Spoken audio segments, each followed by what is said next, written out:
trying to figure out why I should intervene into my own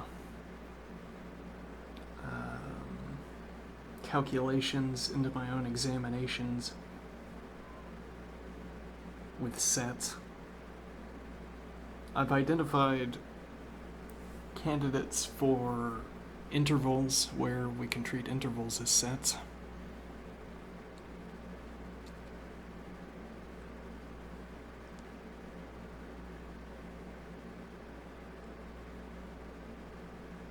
One point, maybe, here, if we could prove that taking a step left decreases the length.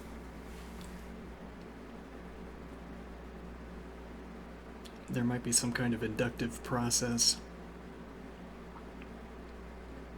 Some process of induction that allows us to prove that the length is getting shorter for every point up to 0.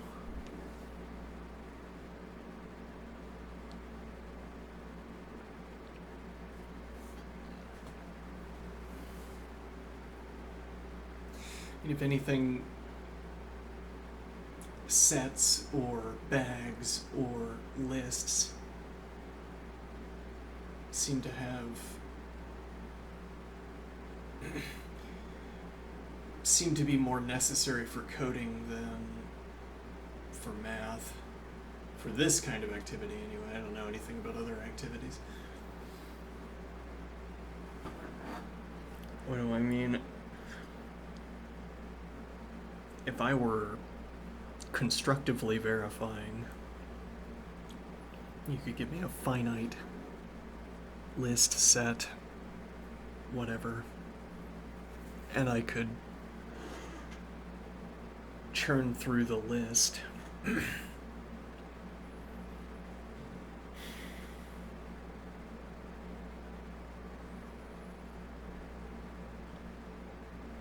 I suppose in each case, storing the preceding value and proving that the current value is less than, or calculating that the current value is less than the preceding value.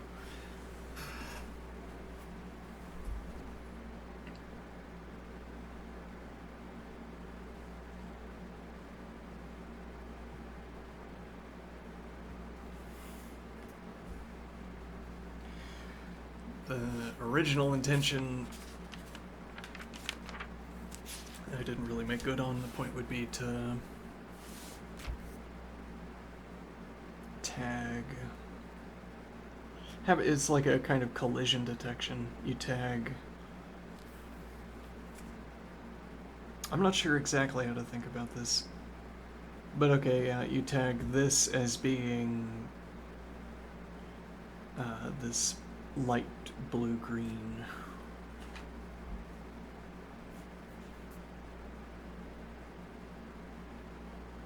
What is aqua green? Okay. You tag aqua green as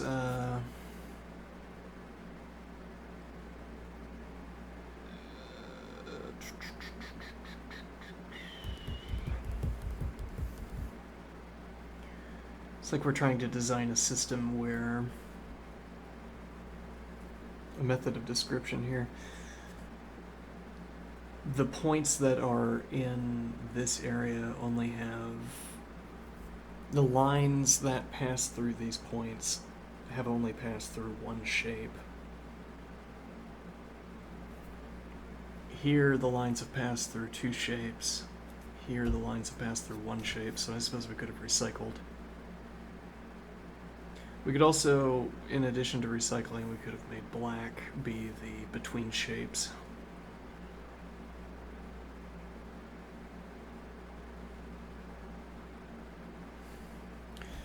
This illustration direction.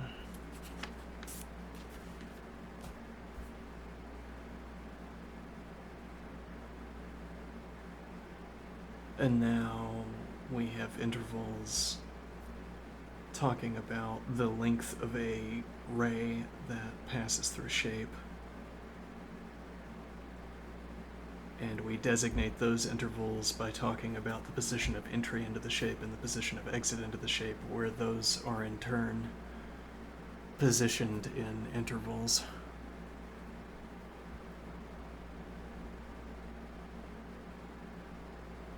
Why would one want to do this? I don't have a reason to do this, but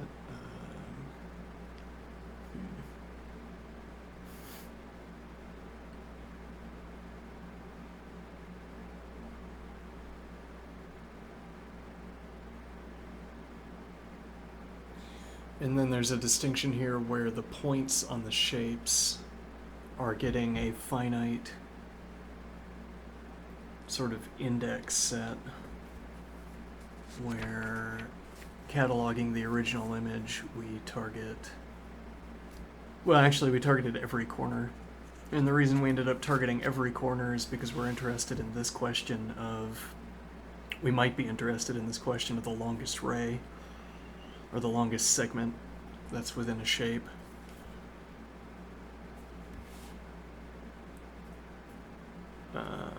Otherwise, we might only be interested in the points that are facing the origin, or that come into contact with the origin. But the longest line has to be somewhere between these 2 points. How you prove that, I'm not so sure.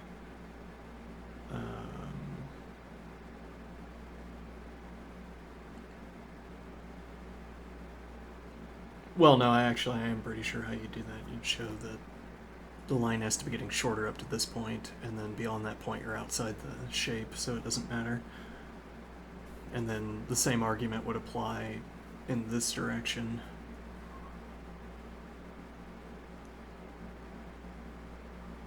But then you can't use that same argument on the interval between these 2 points.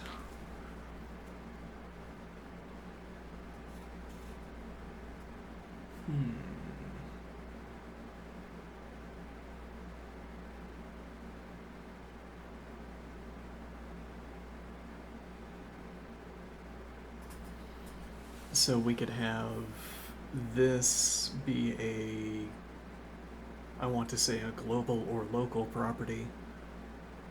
This proceeds from red to violet blue. Then the color scheme for this is about only this segment.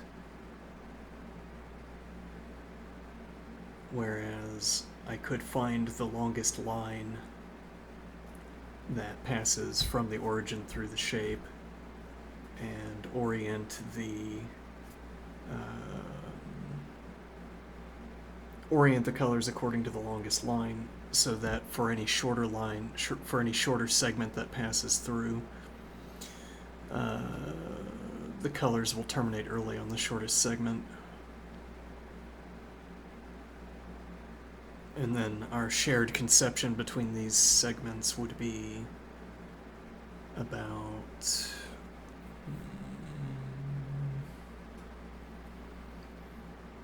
we'd be thinking about their distance in terms of, we'd be thinking about their distance. They wouldn't be in the same terms, because we wouldn't in this case have yet a numerical evaluation for these intervals. So we could maybe try to figure out which color this falls on, or which color this is closest to when it terminates, if we had the global color scheme instead of the local color scheme. We could, so maybe you could do that without numbers, I wonder, where you assign according to the longest line, and now we want to figure out what color is closest to the end point of a shorter ray.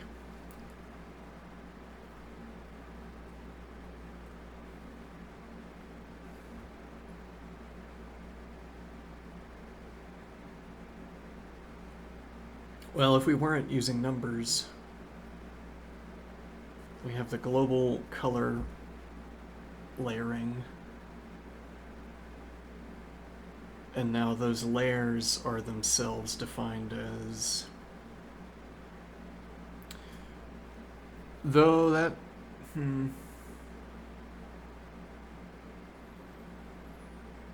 Probably we want to have a different set. What do I mean? So... If we had a global layering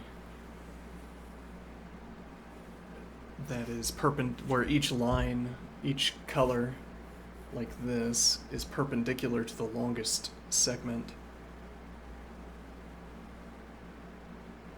those perpendicular lines would come into contact with the shape, and we could in turn define each of those lines as between endpoints on the sides of the shape.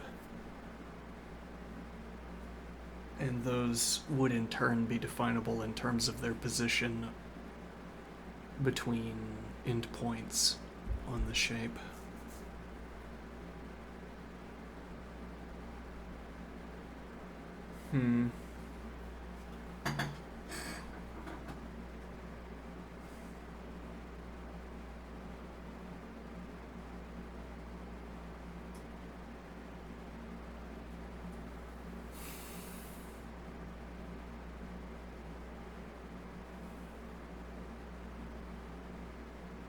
It's interesting that specified a set but didn't construct it.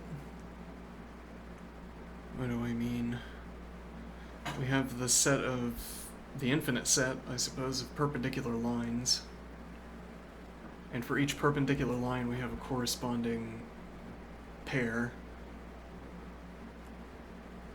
Okay, but I don't have a way of where each of those pairs would be designated by a color, because again, we don't have numbers yet.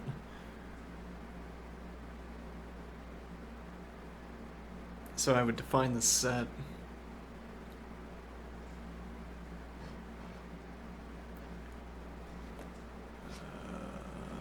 Define the set. Let me think here. Well, we'd label the set so that we could identify. Yeah, well, we're trying to have a label system that would allow us to specify.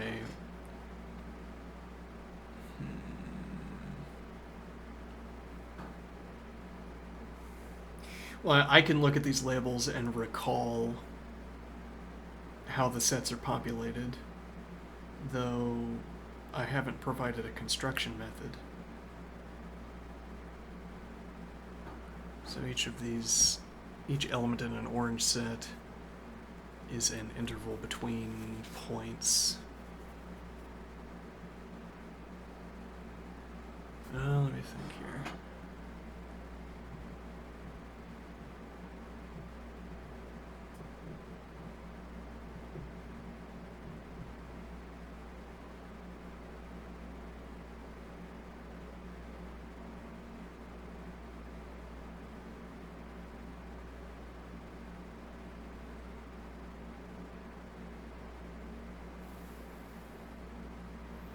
Maybe I've confused myself.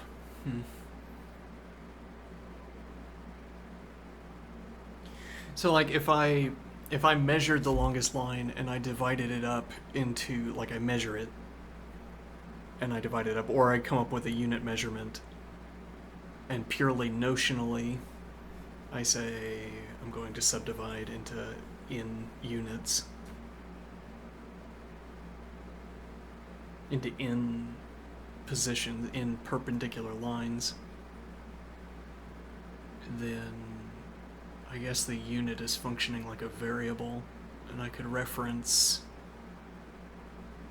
the unit length, the longest line, in order to specify points on the edges of the shape.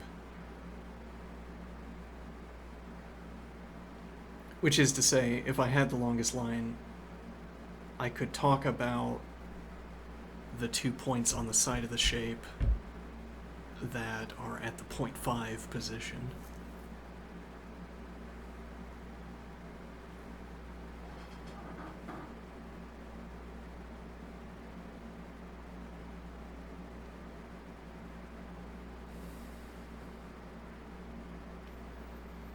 I could furthermore draw that perpendicular line and use my drawing to discern various characterizations of the perpendicular line.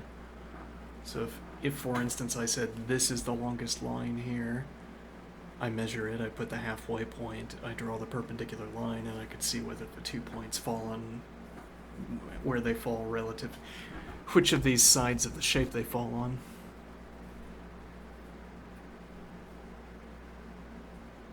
And for that matter, I could confirm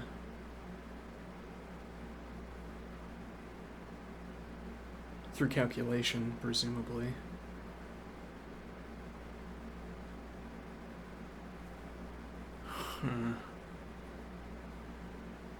I could confirm any of the characterizations I arrive at through drawing. But I say purely notionally, I say the longest line is a unit long, there's a halfway point, and there's a segment that is perpendicular to the longest segment at the halfway point. And then there are 2 points on the side of the shape that are plucked out. And we don't know where those are at the moment. We would have to engage in a process of construction or calculation. But the idea, the reference, there's no confusion about. It's like saying there's no confusion about what the end state of this constructive process would look like. I mean, we don't know exactly where the perpendicular line would fall, and we know the extent of our ignorance. Concerning the characteristics we care about, our ignorance falls around where the endpoints of that perpendicular line are. We don't know whether those endpoints fall, how they fall relative to these corners. But like we could come up with a disjunction. The point falls on this, or it falls on this, and point 2 falls on this, or it falls on this.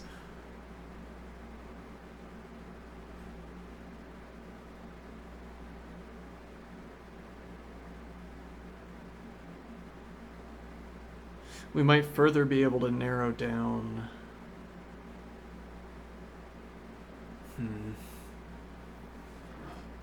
Saying there's a disjunction, we don't know which of the sides or which of these segments will contain the perpendicular point. It might be that you can't, or we might be able to use less information to prove that both have to fall on the same side, for instance, or to pair up segments and say the 2 points have to fall on both of these or both of these, like there's no perpendicular line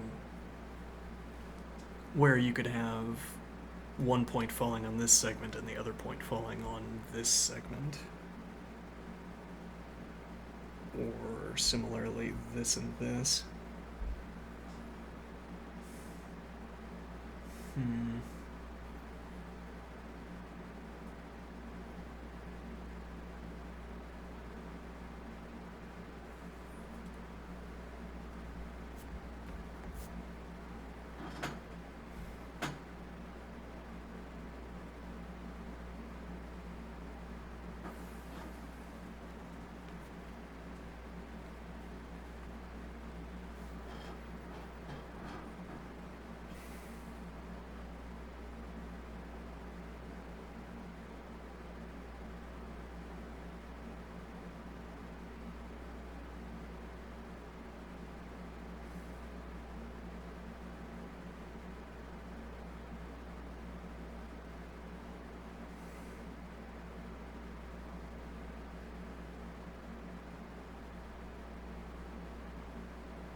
Seems a little unwieldy, but I'm wondering if that's merely my...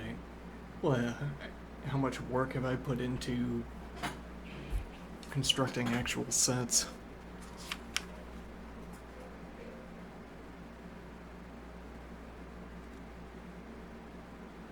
It's like the same mental sensation as when I'm coding and I have to coding and I recognize that some standard library construction is more efficient,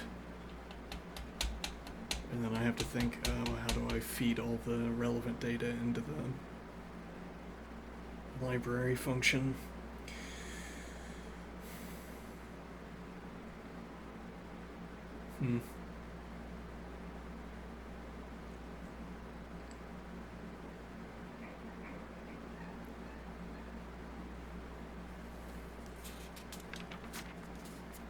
Well, anyway.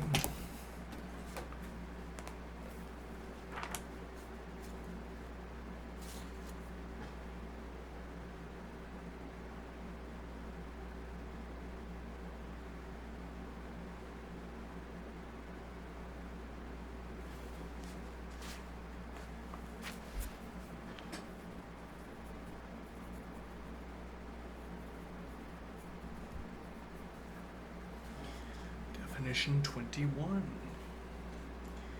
R is a partial ordering of the field of R.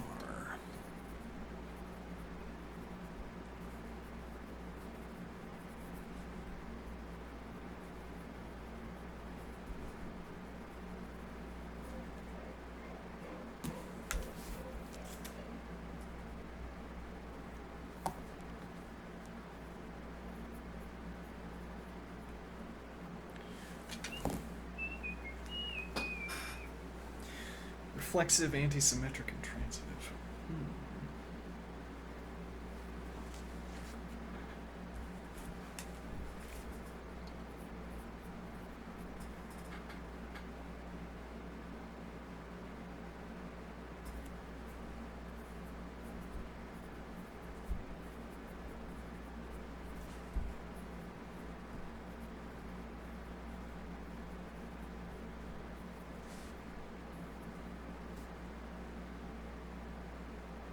And I can break it away well with those brackets.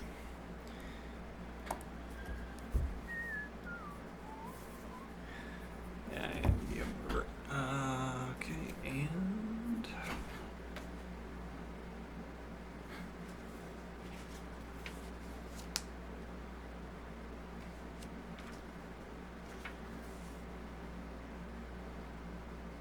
antisymmetric.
And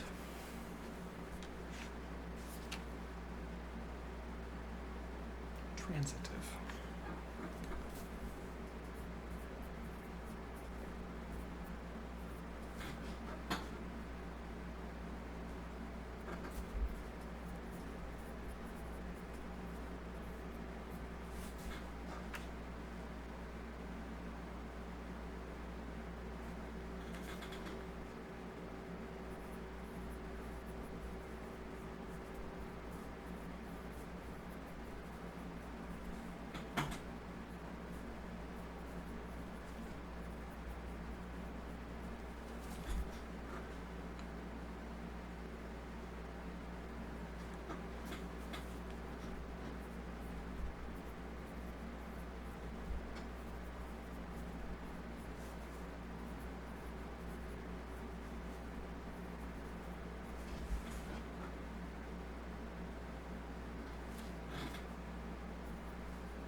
So what we did with the last definition was distribute the definition of reflexivity into whatever the other definition was, then we reversed that process.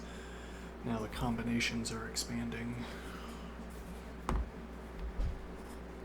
We could distribute both of these into DE, both of these into BC, all of these into A.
So as before, if we take the conditional equivalence, the antecedents can be moved as conjuncts into the consequence. So that when we distribute this expression in the consequent, we're going to get B is an element of the field of R, C is an element of the field of R. We can also selectively move into the consequence, so we don't need these ordered pairs in the consequence, I suppose. Though, I guess what we're really interested in when we perform these calculations are set memberships, like what ordered pairs are elements of R. So in that regard, we should move these ordered pair conjuncts into the consequence.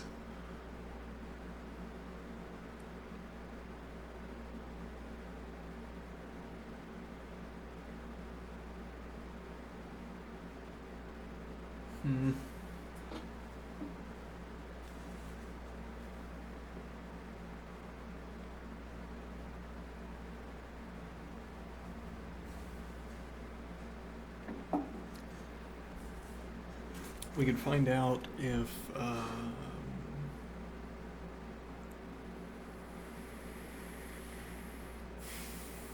maybe I can distribute red through both of these before we do anything else.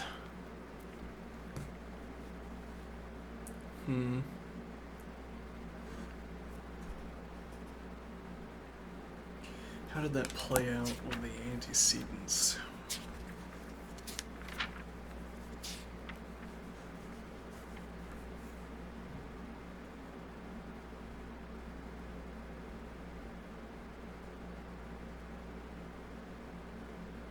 I don't rightly recall.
This is messy.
Should I be willing to and down in this case?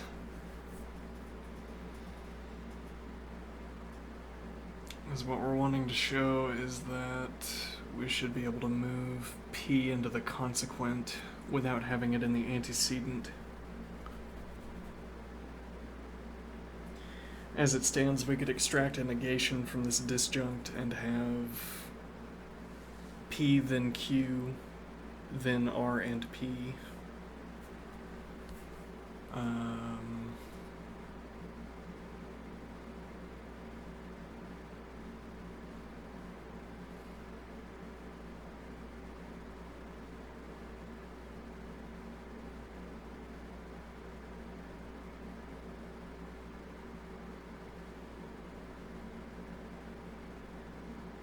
I guess part of what I want to say is, if I and down here,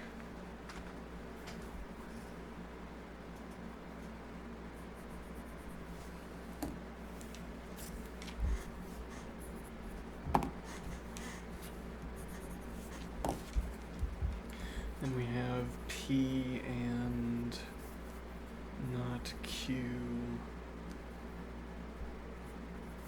or R and P.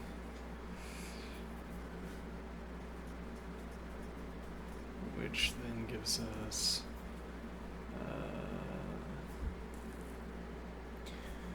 P and Q, then R and P.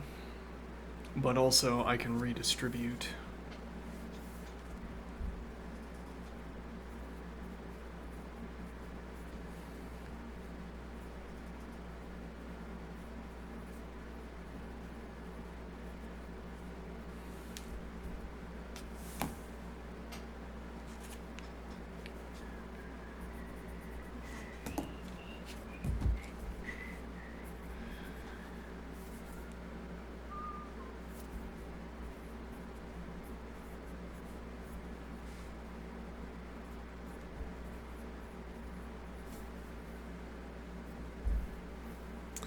That's bad practice. You want to keep the same atoms in the same relative positions. Makes it easier to reason about calculations.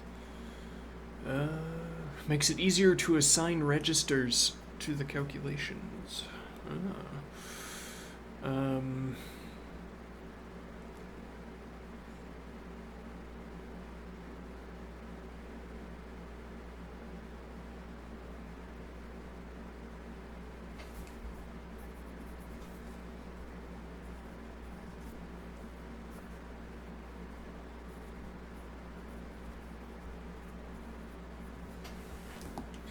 So, even if I and down at this point, from this step, if I and down this and P term, then we can still get back to the original position.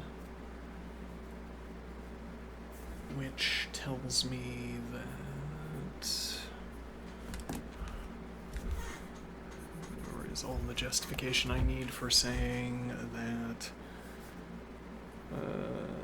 P and Q then R is interderivable with P and Q then P and R.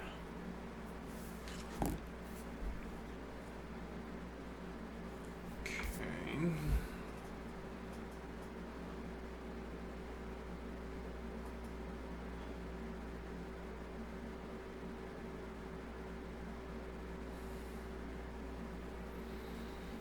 And what does that tell me?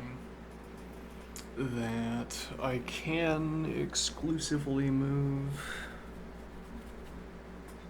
these definitions into the consequence, where I have the unnegated forms of element of the field terms.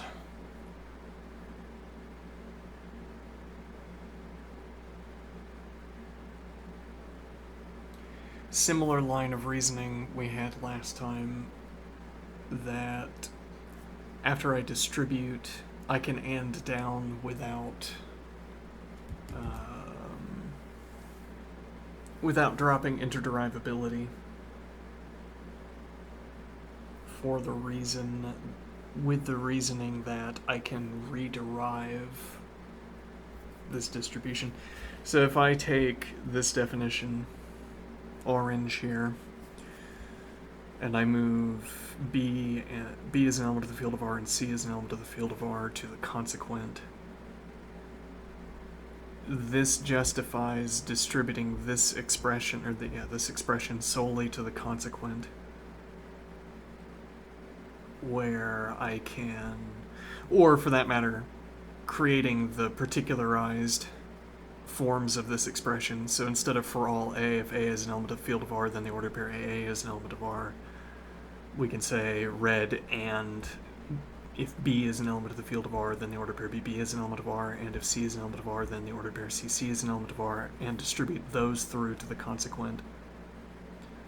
React them with these two terms to obtain that the order pair BB is an element of R and the order pair CC is an element of R in the consequent.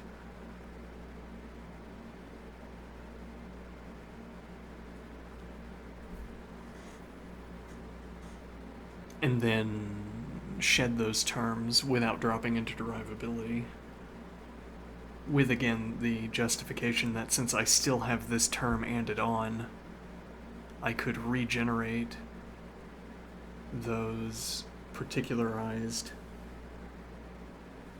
conditional expressions and redistribute them to rederive orange with the particularized forms in the consequent.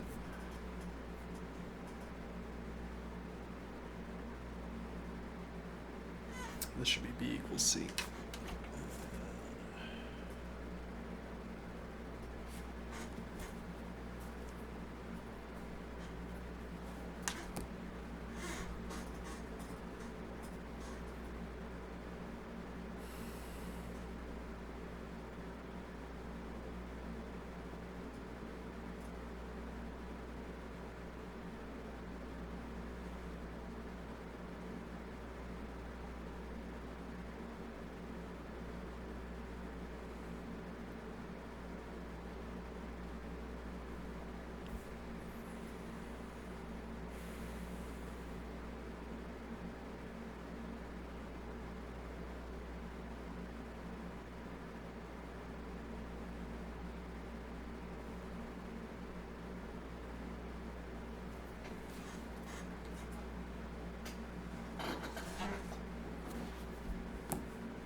Now, a question is, how are we going to particularize orange?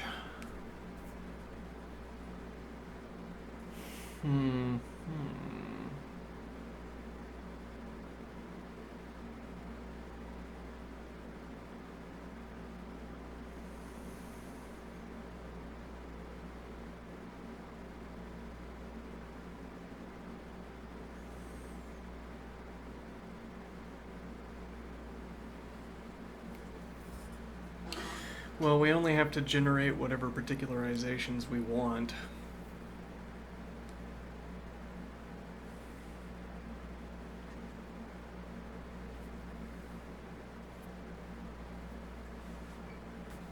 So in Spanish orange, we have the ordered pair DE as an element of R and the ordered pair EF as an element of R. If I generate orange particularizations for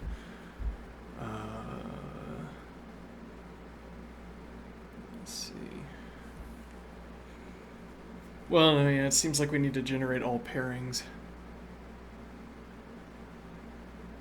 Well, no, yeah, I guess we only need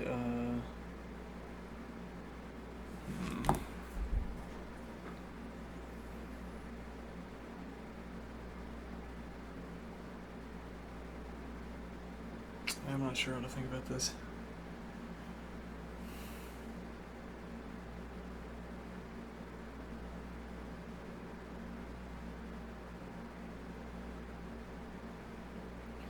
We can't generate partial particularizations,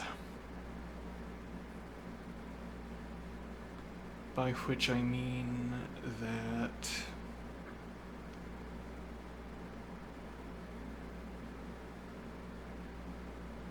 we can't and down these antecedents until they only contain the terms that we want to have. It's interesting how that observation makes little sense if you think about what these definitions are talking about. It's like the question of... So I say I only want B as an element of the field of R and C as an element of the field of R and the order pair BC as an element of R. Because when I particularize this to DE, e.g., when I particularize this to DE, we would get the ordered pair DE as an element of R and the ordered pair ED as an element of R. But we don't have... We only have the ordered pair DE and then EF.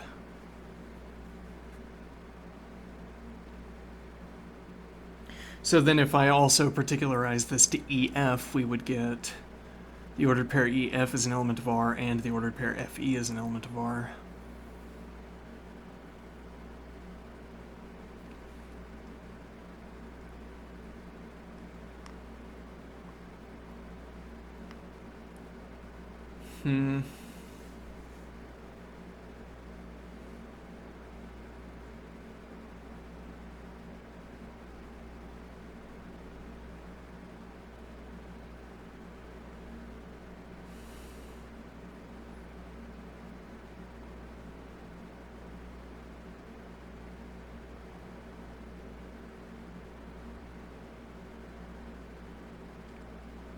Yeah, I'm not enthused with the prospect of embarking on a 5-page long calculation. My enthusiasm is a little bit diminished. I don't know. I've done enough calculation now that I can think through how the calculation would proceed without undertaking it conveniently. So we particularize orange to DE and EF, and we have this extraneous term that we can't get rid of.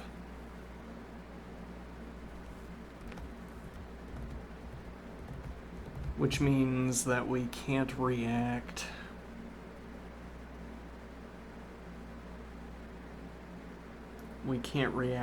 well, if we take the antecedent and move it to the consequent and then distribute orange through the consequent, we can't react the antecedent terms with orange.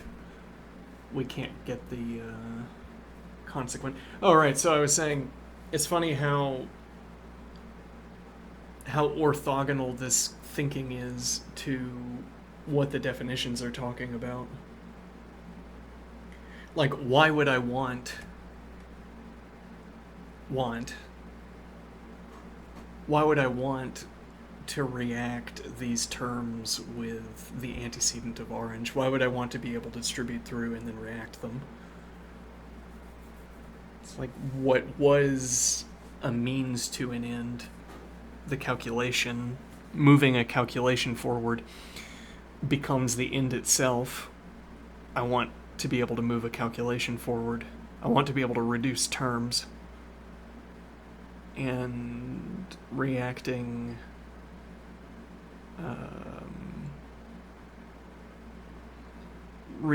this distributed conditional expression with these terms would serve that purpose. But again, so it doesn't make sense to talk about. So this is anti-symmetry. And we're talking about distributing that through the definition of transitivity. Okay. When I say it doesn't make sense, like, there's no grammatical grating in my ears when I say that I can distribute this definition through, and then it's some kind of problem that I can't react with the conditional expression. But if I'm talking about the status of sets, if you don't meet this antecedent conjunct in orange, then you don't get the consequent. Which is itself still talking about the mechanics, but you don't meet the definition of antisymmetry.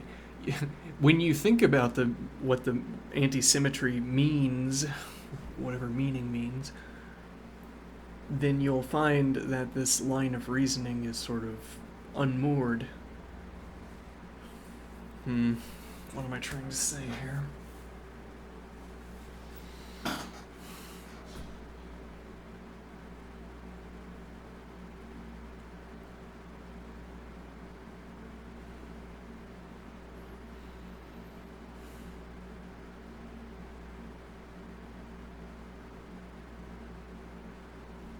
It's like observing. Let me think here. I'm trying to come up with a metaphor from programming.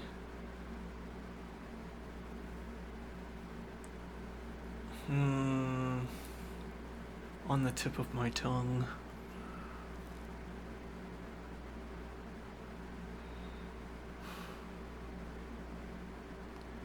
I'm trying to capture again this orthogonality. That I don't care at the moment what these definitions are telling me. I only care about the mechanics. The potential mechanics, in this case of a calculation we can't undertake, though that's also the subject of our interest, that we can't undertake the calculation as I'm imagining it.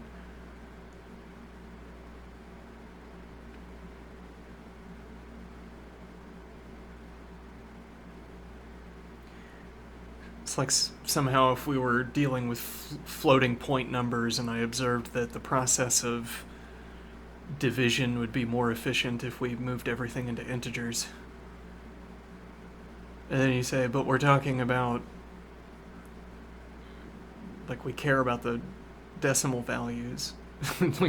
we can't just truncate away all the decimal values because that's exactly what we care about. And then here, if only we could remove conjuncts from the antecedent, then we could perform the calculation we want to perform. But wait, you can't remove conjuncts from the antecedent. You would change the definition. It would no longer be antisymmetry. It would just be, well, this would be the definition of reflexivity, wouldn't it? Something like it. We'd be saying B is an element of the field of R and C is an element of the field of R, and the ordered pair BC is an element of R, then B equals C. Actually, I wonder how that relates to... Yeah. You know, I don't have a firm plan for where these examinations are going to go, so if something strikes me to do, no need to speculate. Alright, so if we have for all B and for all C. Alright. B is an element of the field of R, and C is an element of the field of R. Then, and the order pair BC is not order.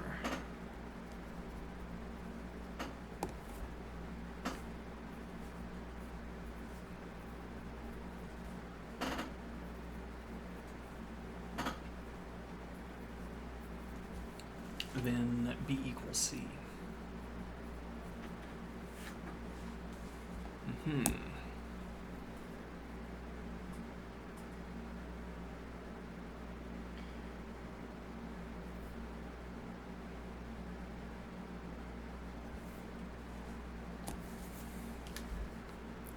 And now if I and for all A, if A is an element of the field of R, then the ordered pair AA is an element of R.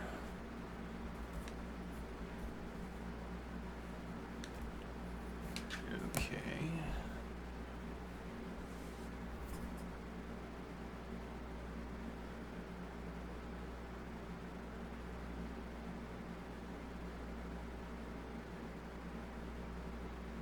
And now we have, so for, let's store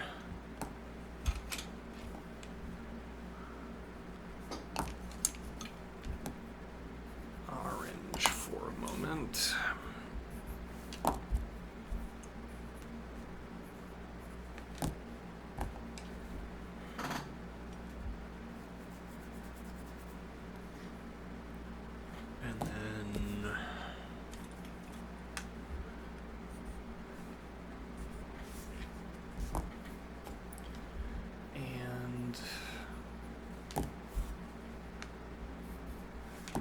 Antecedent, then B is an element of the field of R, and C is an element of the field of R, and C is an element of R, and B equals C.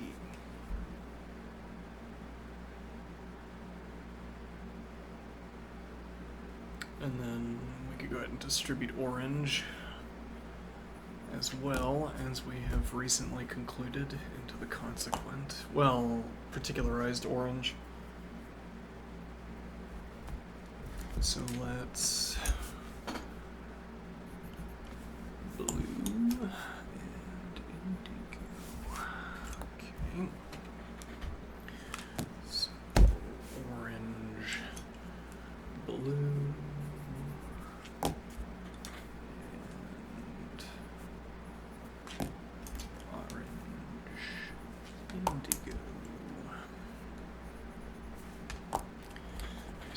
That will be our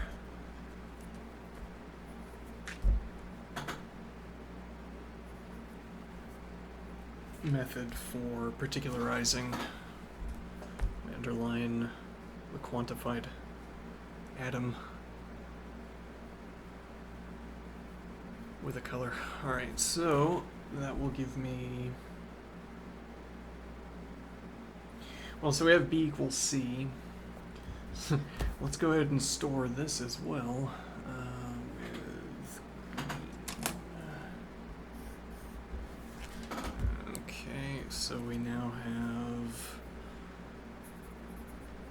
if and only if orange and true.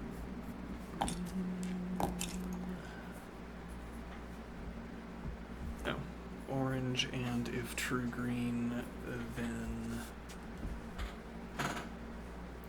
so we have B equals C So for that matter, we could have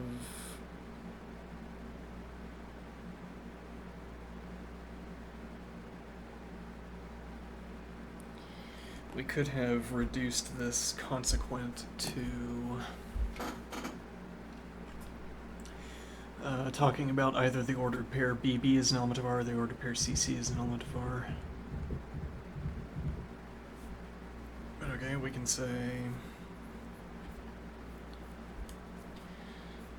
B is an element of the field of R.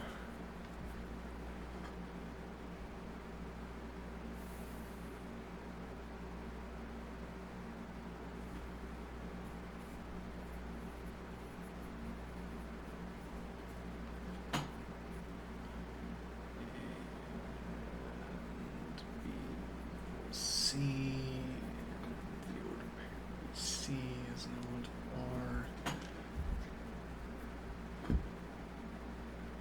Right, so we can remove the the particularized conjuncts without stepping down our interderivability. So we don't need, it turns out, we don't need these particularized conjuncts. Which I guess is the point of what we're trying to prove here.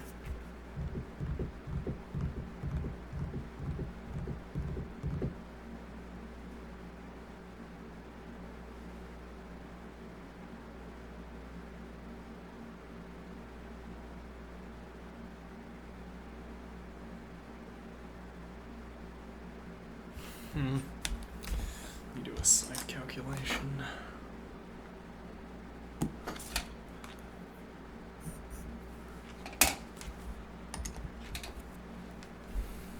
If I have, let's see,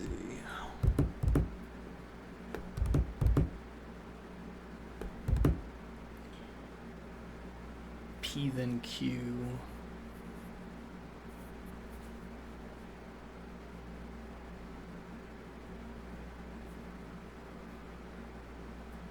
let me first do, or let's start in the other direction, P and not Q, or Q.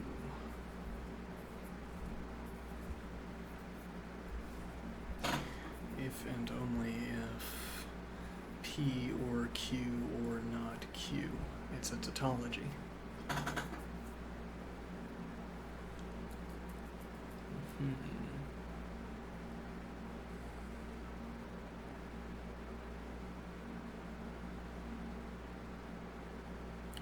Whereas if I had started with P or not Q, then Q, if and only if, not P and Q, or Q, interderivable with not P or Q, and Q or Q,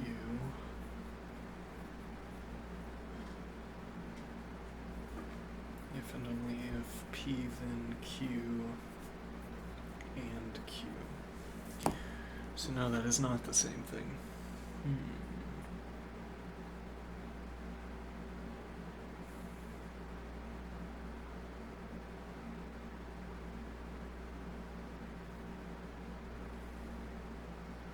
Is there any way to move a consequent into the antecedent?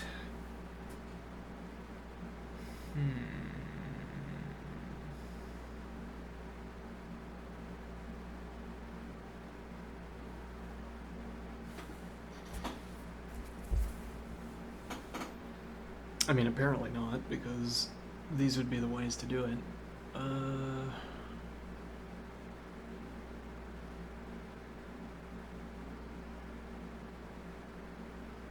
P and Q, then Q is a tautology.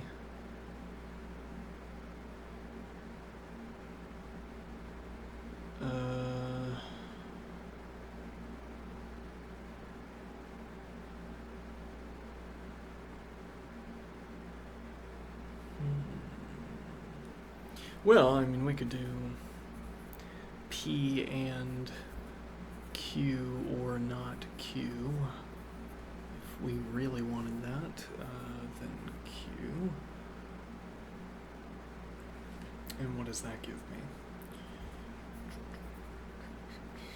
Not P or Q and not Q. Or Q.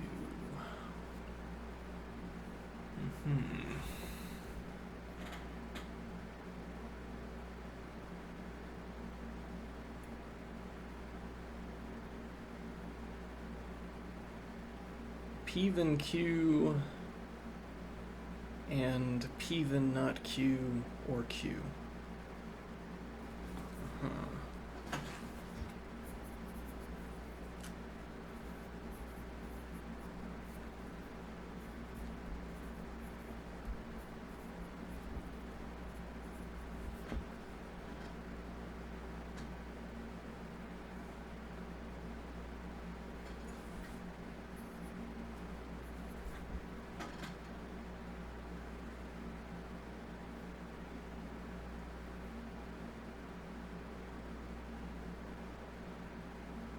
And if I distribute that through,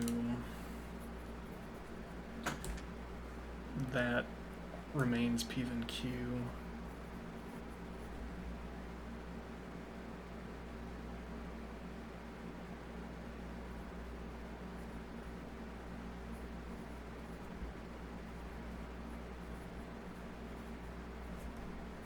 And then this is a tautology.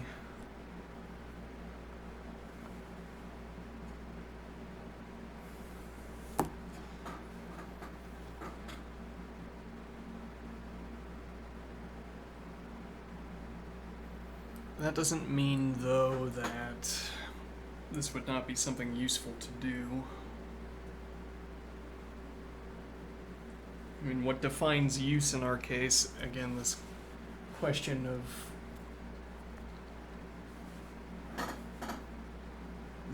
of our orthogonal preferences, calculational preferences.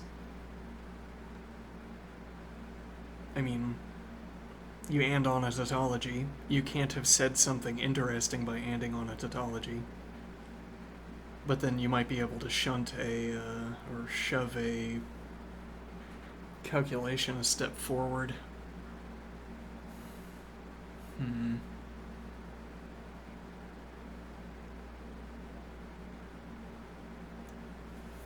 Why did I care about...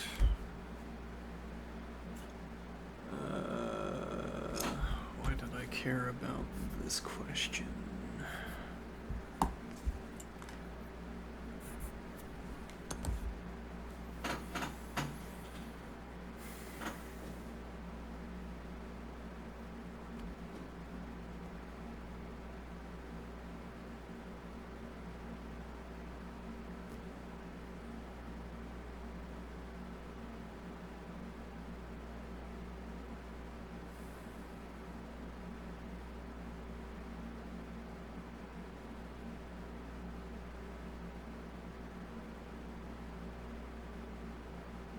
So we were noting that after moving the antecedents of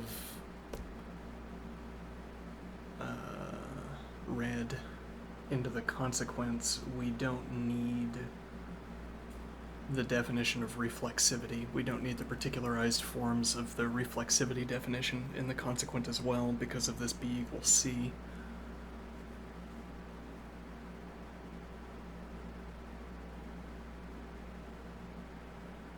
So,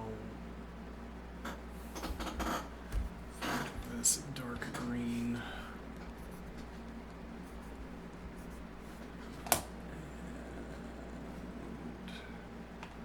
and I'm just going to and this down already. That's the wrong color.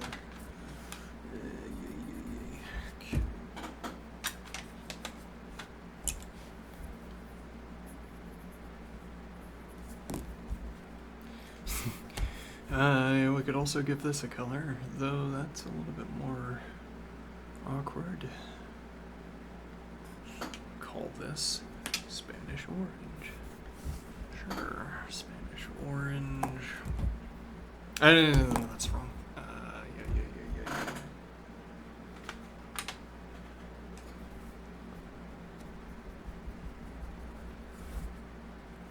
And we can color over this with orange. Okay.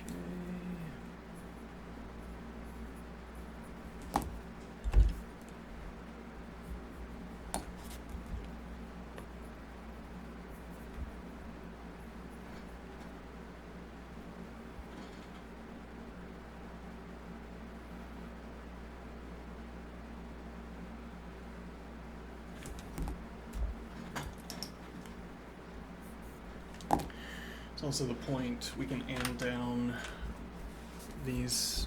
We didn't need to pass these forward to begin with, but because we have ordered pair BC as an element of R and ordered pair BC as an element of R, we can derive in the consequent that B is an element of the field of R and C is an element of the field of R.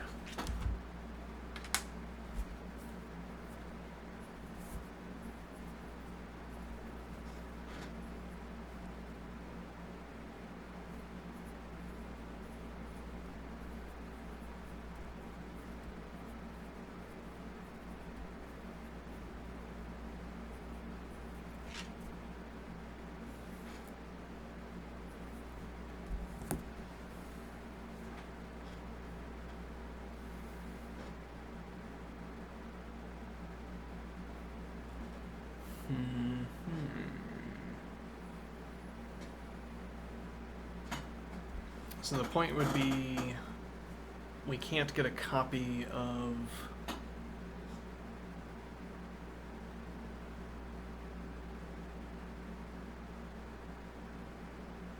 let me think here.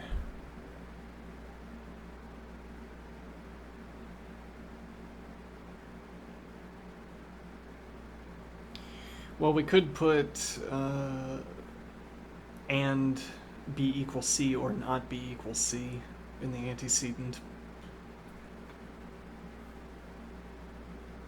Can I do that? Yeah, well, it's a tautology. Okay. And, let me think. Presumably I should be able to put tautologies in the antecedent. Yeah, well, if, as this calculation showed, if I put a tautology in the antecedent, when I take the conditional equivalence, I get the original antecedent or contradiction, which we could simply calculate out if we want.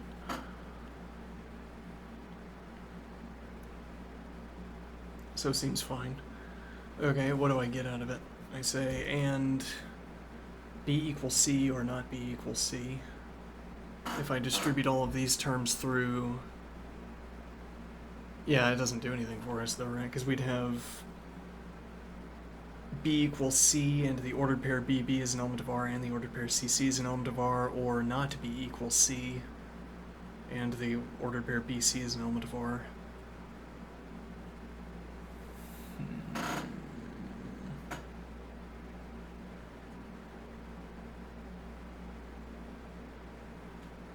And then we can't move disjuncts into the consequent. Let me see here. Let's just take red.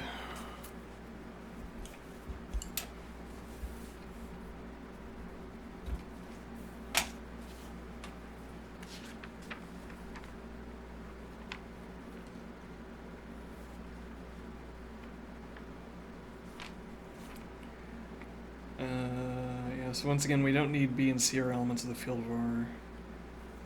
So the ordered pair BC is an element of R, then B equals C. Okay. Interderivable with the ordered pair BC is an element of R. And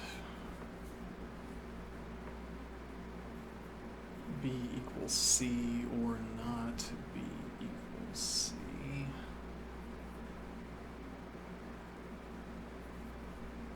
Then B equals C. Okay.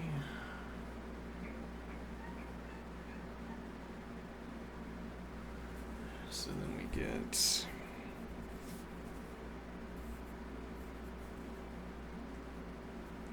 the ordered pair B as an element of R, and the ordered pair C as an element of R, and B equals C, from which we could rederive that the ordered pair BC is an element of R, or not B equals C, and the ordered pair BC is an element of R.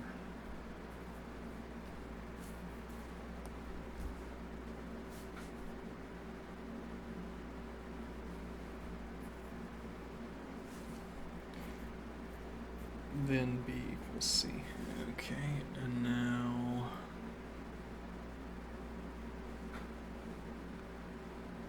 well, I can separate these out, but it doesn't do anything for me, right?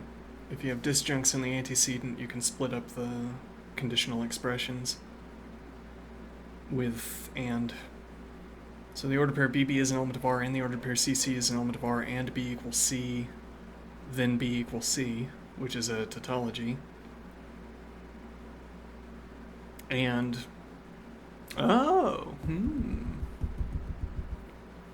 interesting.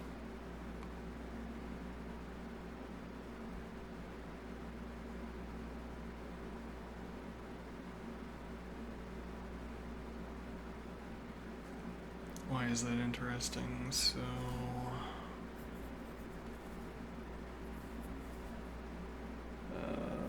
the ordered pair BB is an element of R, and the ordered pair CC is an element of R, and B equals C.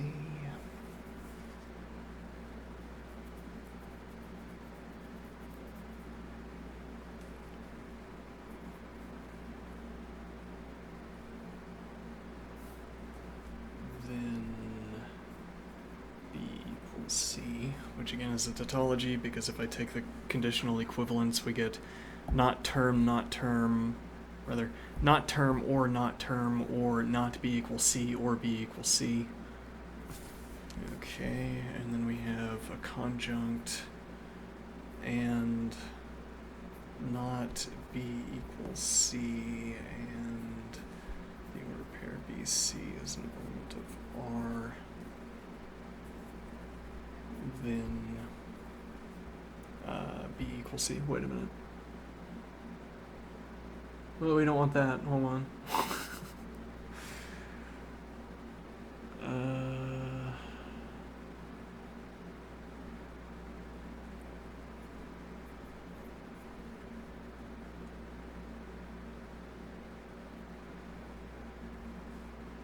Why do I say we don't want that?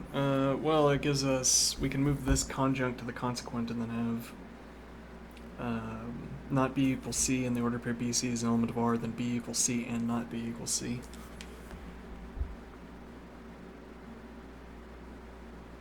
Okay, though all that tells me is that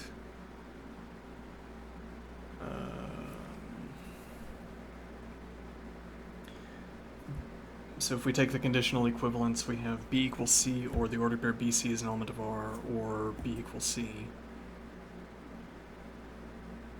which disjuncts down to saying B equals C, or the order pair BC is an element of R.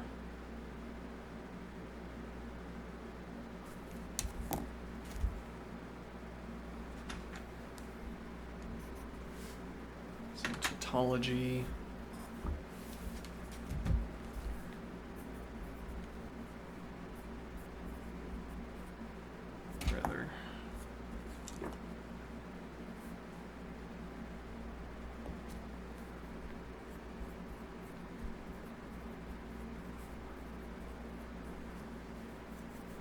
Oh, yeah.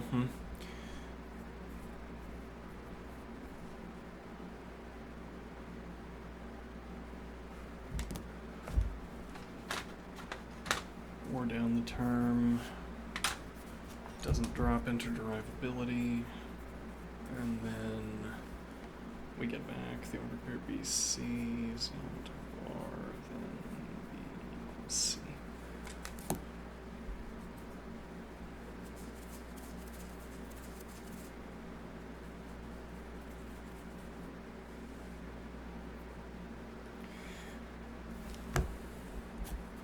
Well, and if I do it in the other way, I would have not B equals C and the order pair BC is an element of R, then B equals C and not B equals C, which is a contradiction.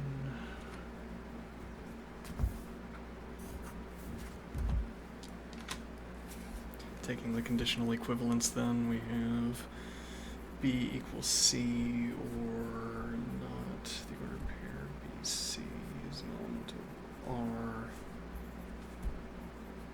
or contradiction.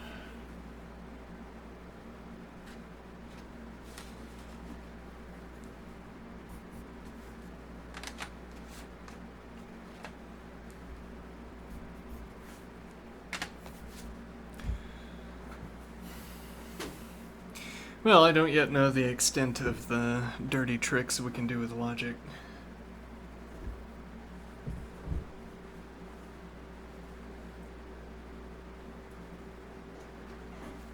Who knows what wacky derivations you can perform? I don't. Turns out we couldn't do anything particularly wacky here, though.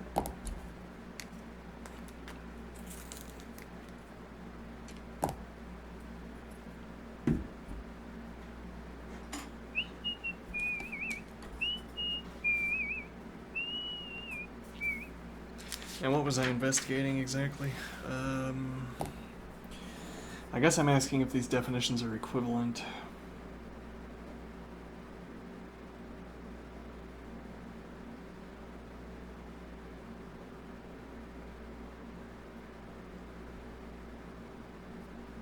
Well, you know, we could just perform a theorem.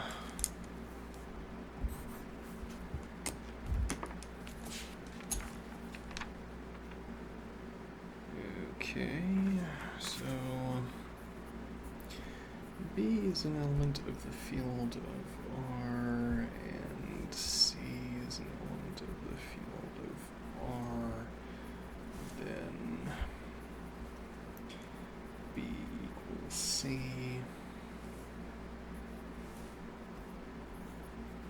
If and only if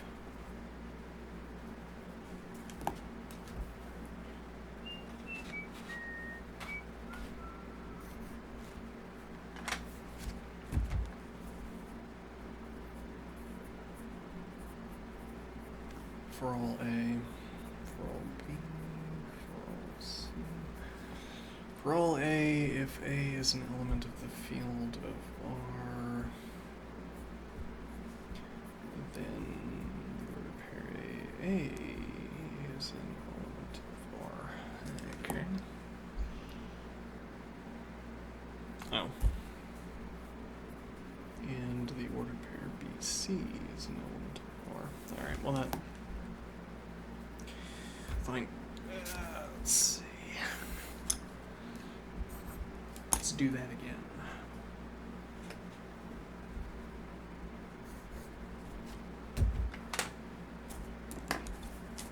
We can start with for all A, that makes some good sense. For all A, if A is an element of the field of R, then the order pair A is an element of R. Interderivable with the expression for all B and for all C. If A is an element, well, if the order pair BC, because once again we can derive those additional terms, the field of R terms. If the ordered pair BC is an element of R, then, so no, actually this is not going to be interderivable.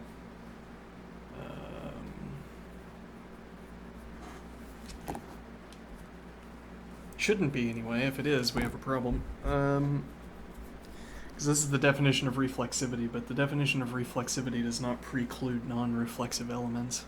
It allows non-reflexive elements.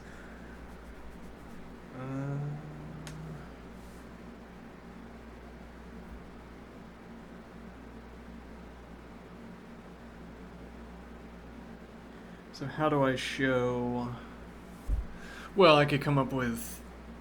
Yeah, we could do... Let's see. We could explicitly designate a counterexample. R is equal to the set containing as elements the ordered pairs 1, 1, 2, 2, and 1, 2.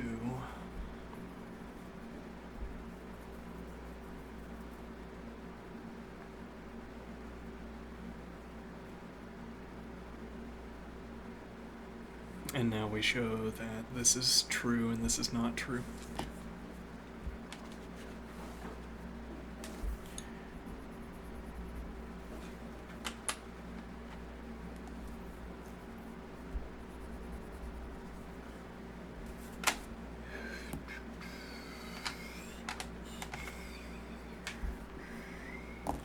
So the field of R is equal to the set containing 1, 2. Okay, so if A is an element of the set containing its elements 1, 2,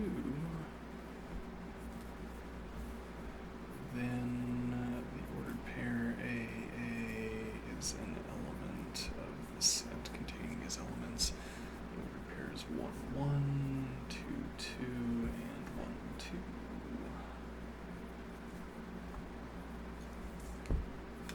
And A is an element of the set containing its elements 1, 2. Okay.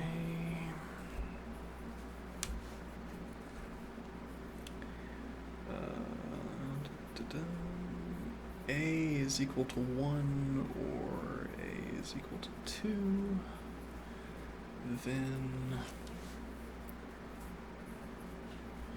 the ordered pair AA is equal to the ordered pair 1, 1, or the ordered pair AA is equal to the ordered pair 2, 2, or the ordered pair AA is equal to the ordered pair 1, 2.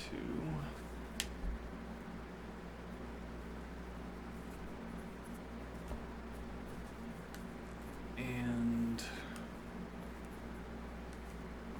A equals 1 or A equals 2.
Okay. Okay.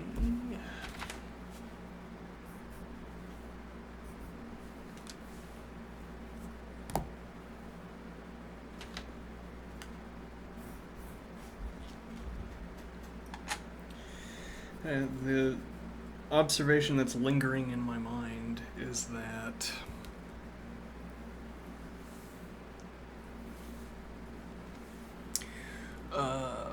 let's say the the calculation system is itself, in its reasons and in its behavior, orthogonal to... I say orthogonal, I don't really know what that means. We want, for every action we want to take on our description of sets, for every move we want to make in our set description, we want there to be a corresponding move in the calculation, or we want there to be a corresponding calculation.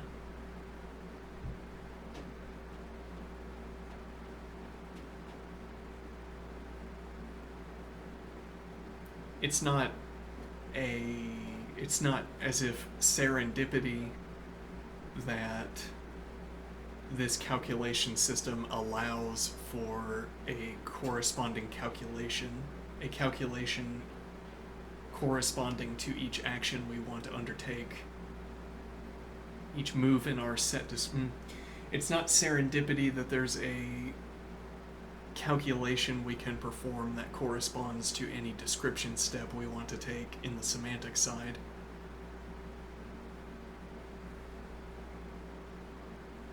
But in a way, it is a kind of continued serendipity. It's interesting how few it's interesting how few rules we've had to institute on our behavior, on our calculation system, in order to maintain that coincidence between descriptional steps and calculation steps. If it turned out that we were able to construct expressions, if we were able to start out with a reasonable description of sets, or if we started out with the calculational correlate of a set description, and we were able to derive an expression we did not want to be able to say, we would have to update the rules. So again, serendipitous in a way that we have had to update the rules so few times.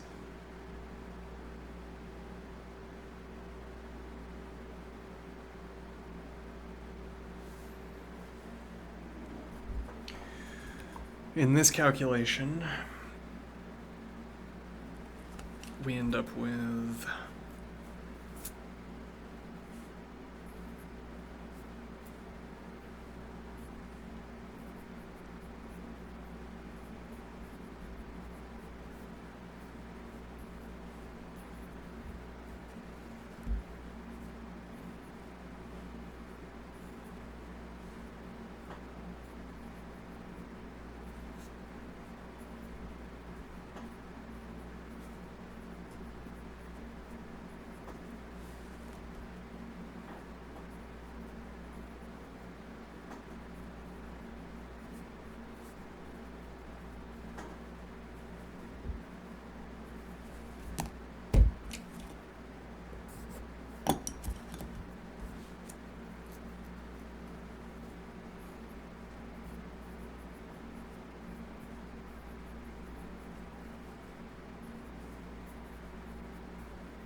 which is a tautology.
Mm-hmm.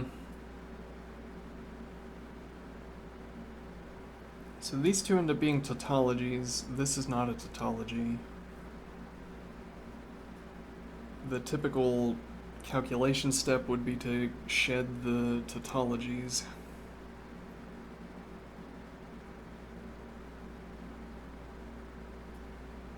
But do we have to shed the tautologies? Because it's not useful to do that.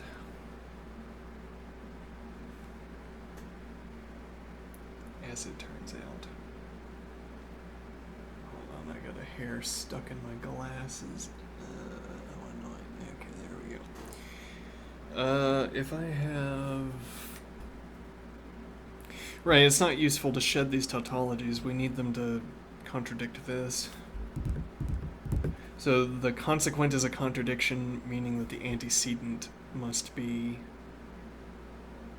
true.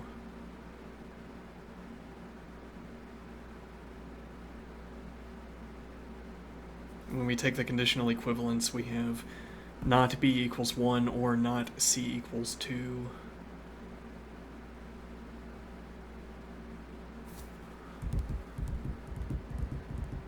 Or contradiction.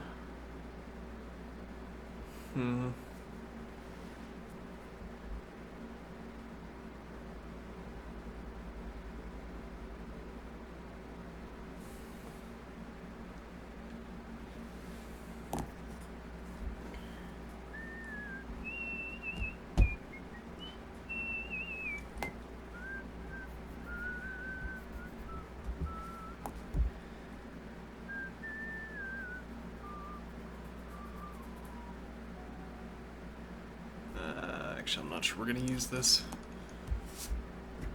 color scheming, but I'll go ahead and do it.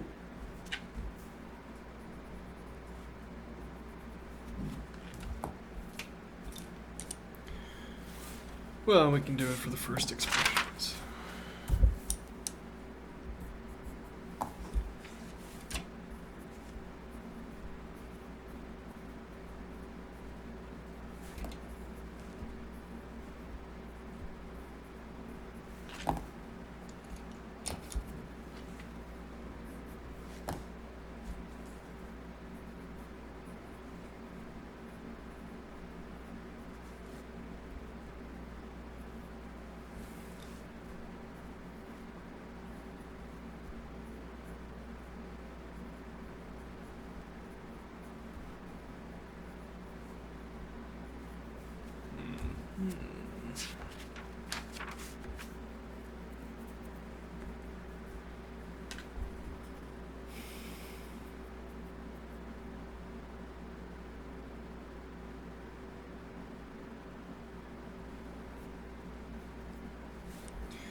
that should be C.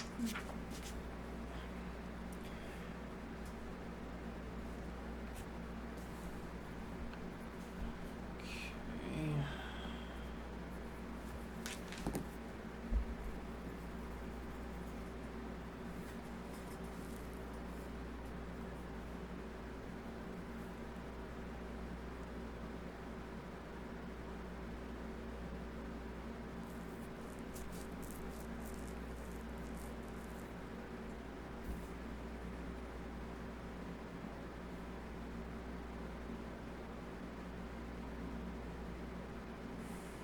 I'm not sure where this is going.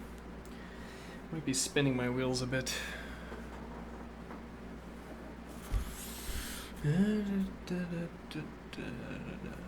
What are these brain expressions?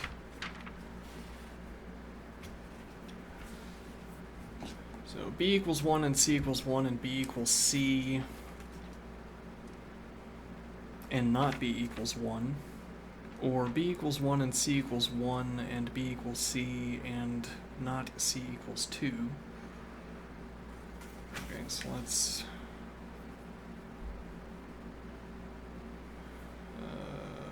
we'll give this dark green. Yeah, we'll give this blue. Okay, so we have... B equals C and blue.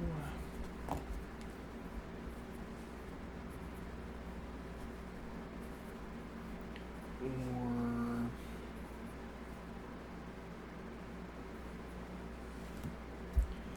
blue and true green and green.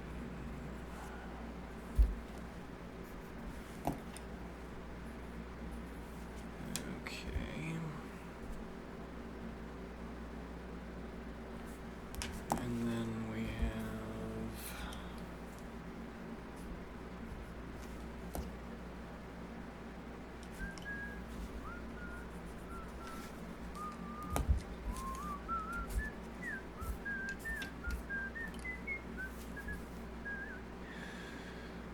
okay, so we would have,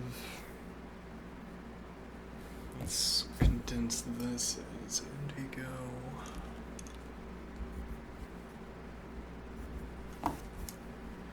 Indigo or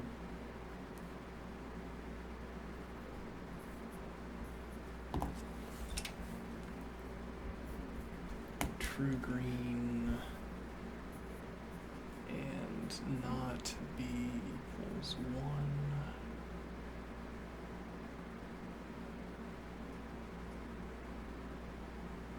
Trying to decide whether I'd rather do that with just the color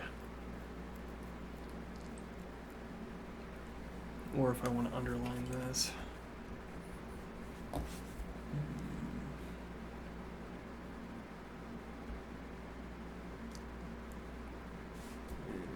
Okay, bracket that.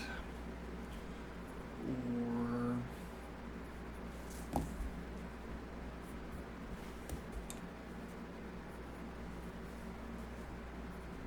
and not c equals 2.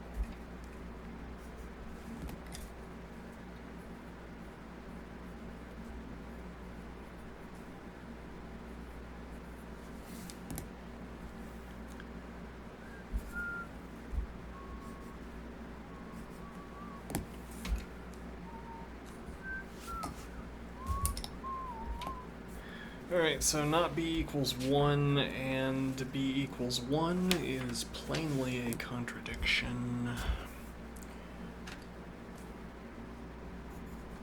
Similarly, not c equals 2 and c equals 2.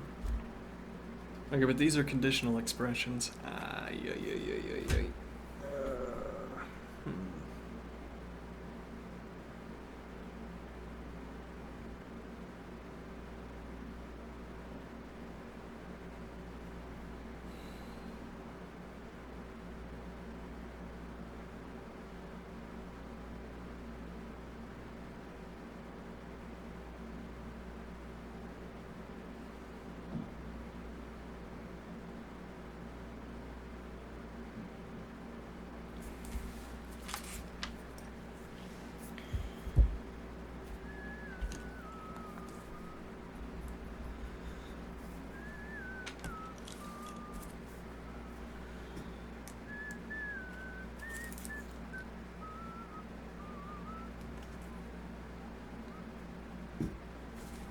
Alright, let's see. So what do we actually get out of that? Which one do we want to look at?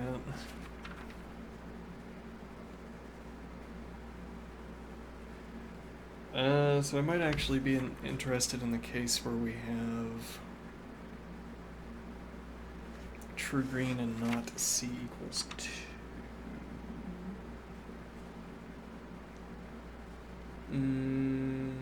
No, it would be...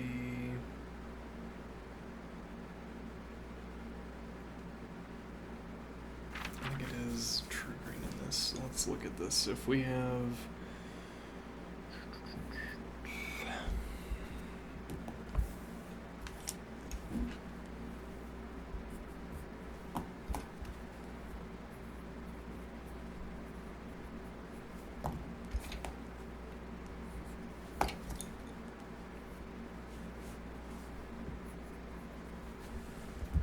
I'll do colon. Introduce a new kind of template juncture.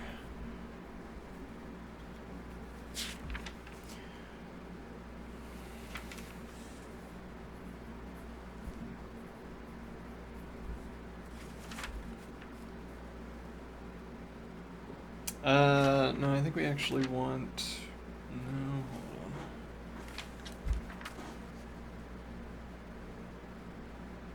on. Yeah, okay. B equals 1 and C equals 1 and B equals C.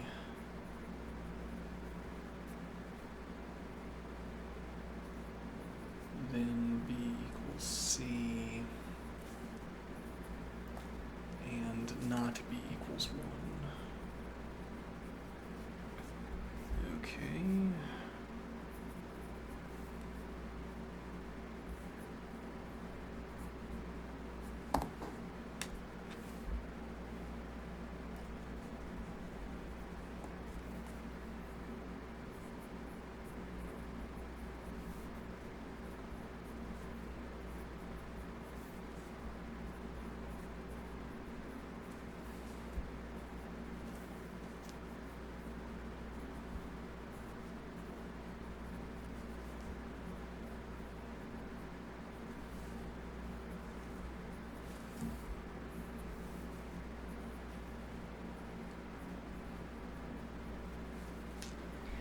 So now, if I distribute through,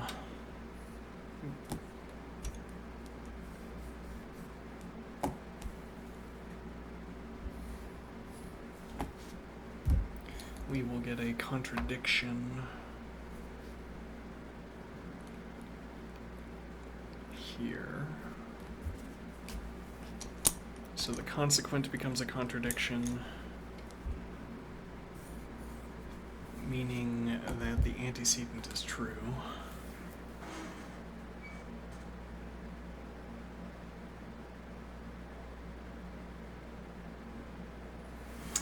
Let's do a little calculation.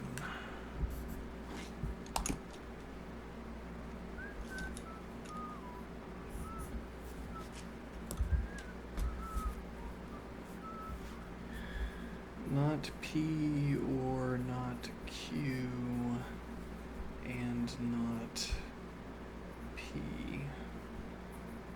And only if not P and not P.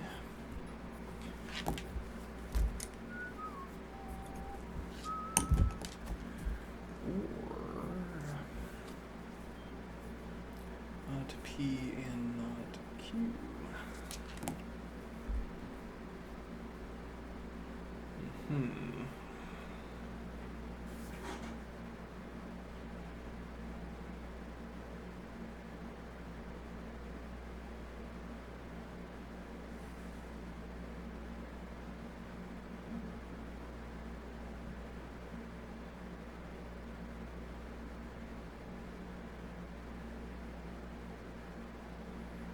This doesn't simplify in a useful way.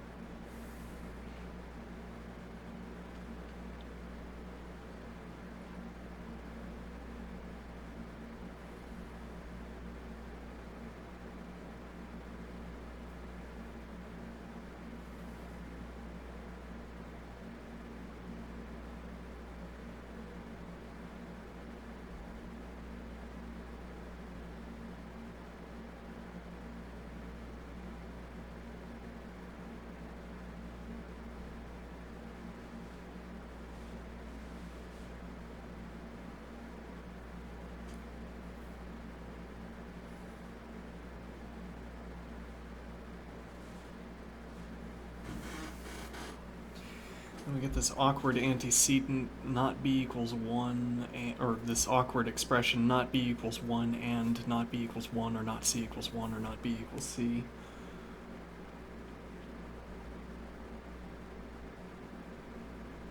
We don't get a contradiction from saying not c equals 2 with true green.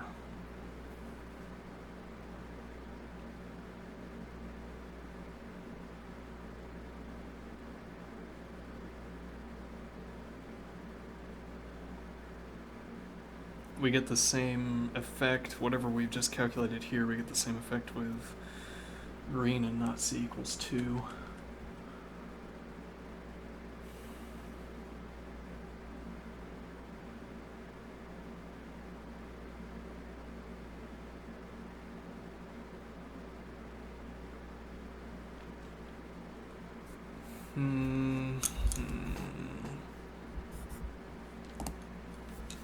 Let's look for a moment at indigo blue.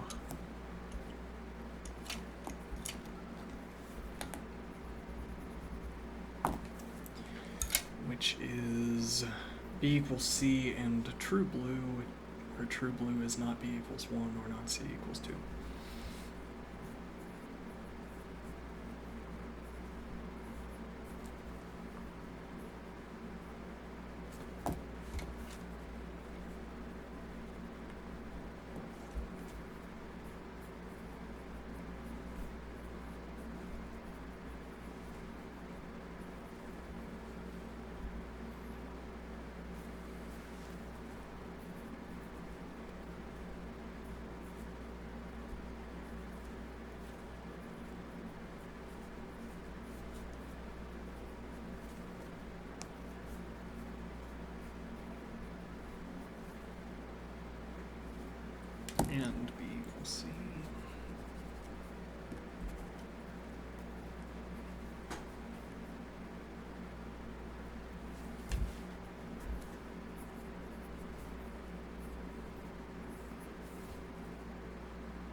Somehow b equals c and not b equals 1 or not c equals 2 is interderivable with b equals c.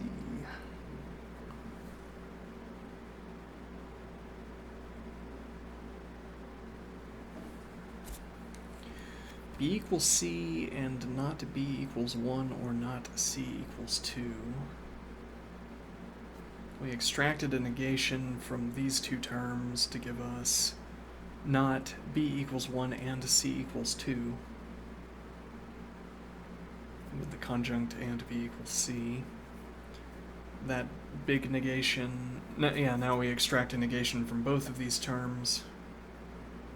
So not b equals c or b equals 1 and c equals 2. And then big negation, and we turn this into a conditional expression for logical convenience, for calculational convenience. B equals c, then b equals 1 and c equals 2 and b equals c. Which is a contradiction. So now we have b equals c, then contradiction. When we take the conditional equivalence, we have not b equals c or contradiction, which means not b equals c. So then we have not b equals c, b equals c.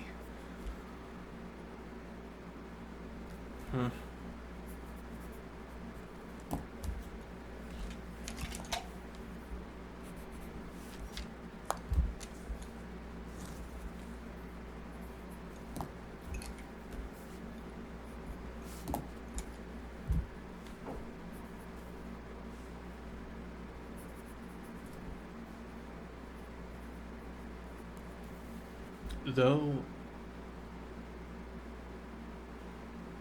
yeah, well, you can always or a contradiction. So if I wanted to start with b equals c or b equals 1 and c equals 2 and b equals c is a contradiction.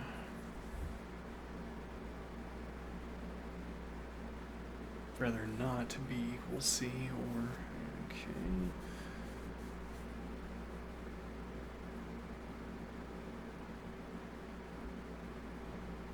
And then if I distribute through,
again, I say, you never know what strange unexpected result you'll be able to calculate.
There should be a big negation out front that I forgot.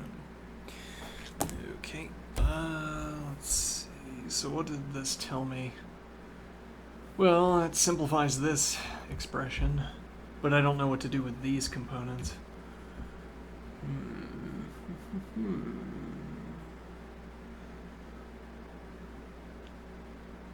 I mean, aside from doing this, but I don't know what doing this does.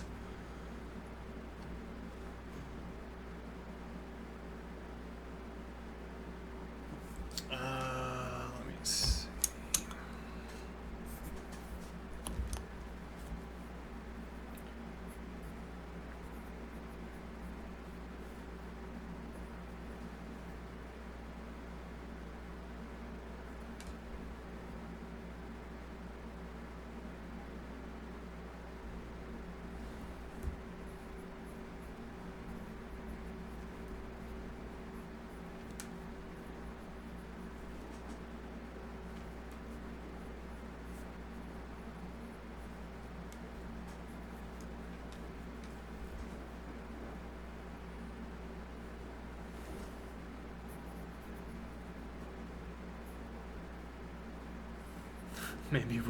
Maybe it'll work again. B equals 1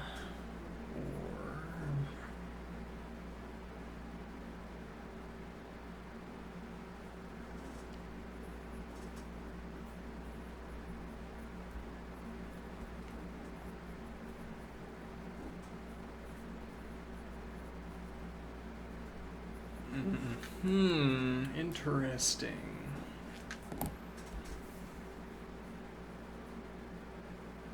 Isn't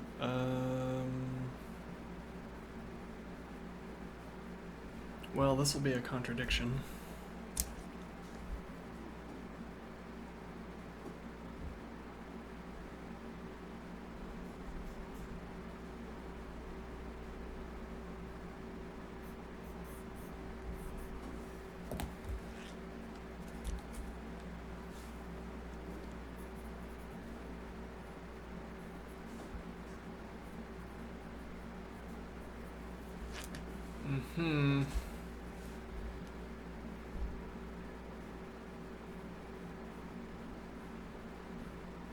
Useful to note, though, that that's not so much a logic trick as taking advantage of the contents of the atoms. If these atoms were contentless, then we would not be able to do this.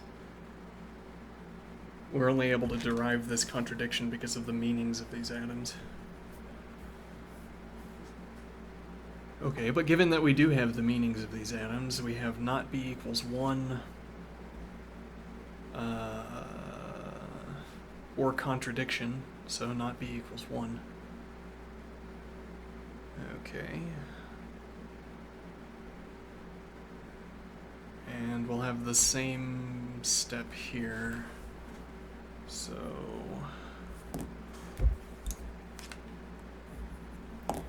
indigo, which we earlier calculated, indigo or not b equals 1, or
Open, close, open, close.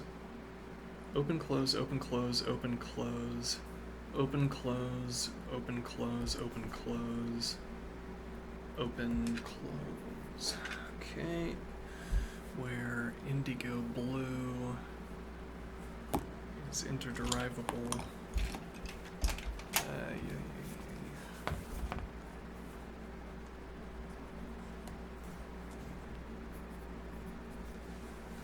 With B equals C.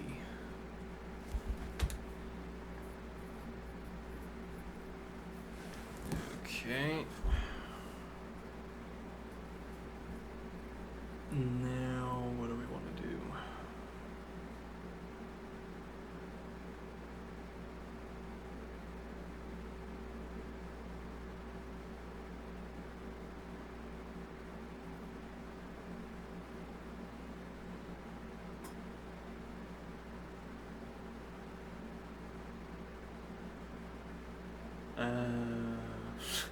Distribution.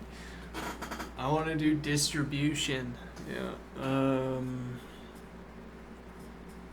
So if I distribute these through with the and, first we should look at what happens if we have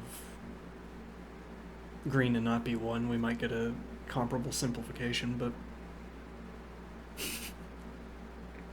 it's funny to note again, there's no steering here.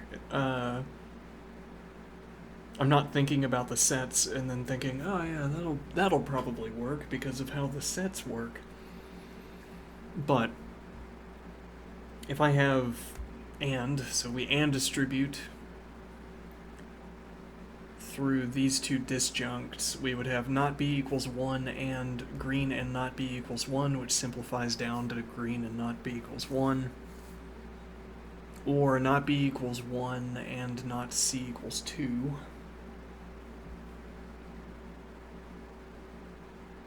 And then we would have, similarly, light green and not C equals 2 and not C equals 2, which simplifies down to light green and not C equals 2. Or light green and not C equals 2 and dark green and not B equals 1. Okay.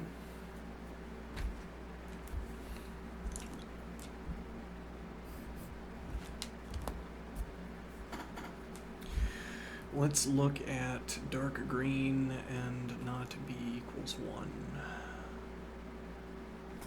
Okay.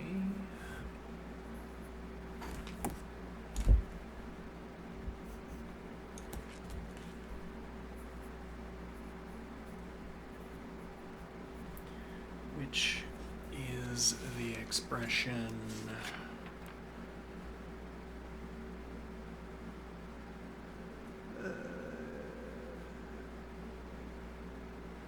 B equals 2 and C equals 2 and B equals C, then B equals C. Okay. Which is a tautology, incidentally. Ah, yes. Well, now we could collapse the tautology, but why did we not? What kind of dirty trick were we doing when we kept these tautologies around?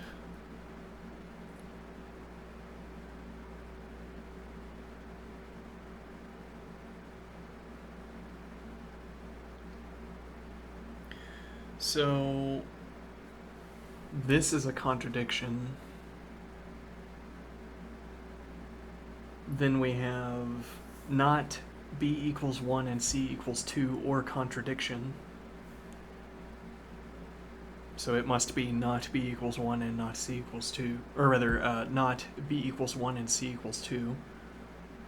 So then we have that expression added on to two tautologies. Okay, but I can't do anything with the expression B equals 1 and C equals 2. So the hope was that by keeping the tautologies around and smashing atoms together, we would get something interesting.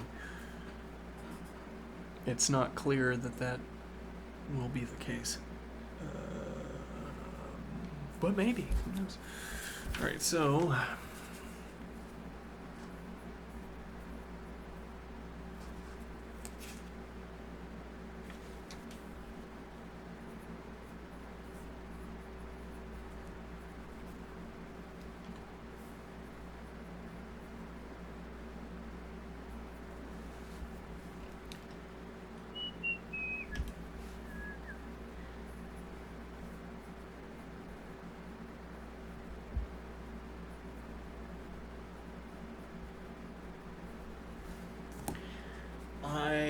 do not think we will get anything interesting out of this.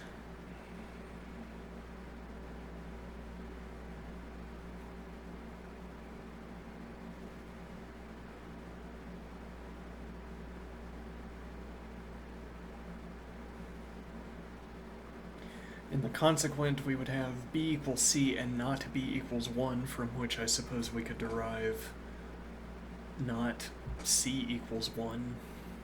Though, again, that's a derivation step that we don't get from logic itself, but... Or maybe we do. I mean, if I say not a equals b... Or if I say a equals...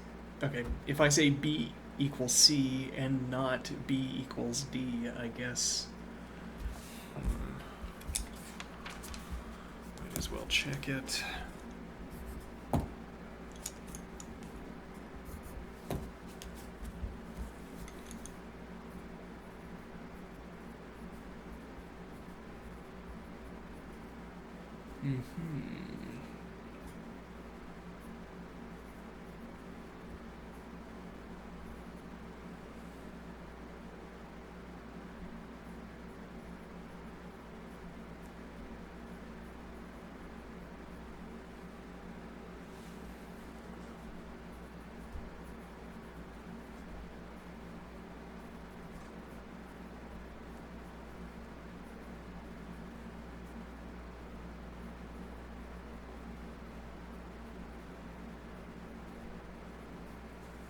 Interesting.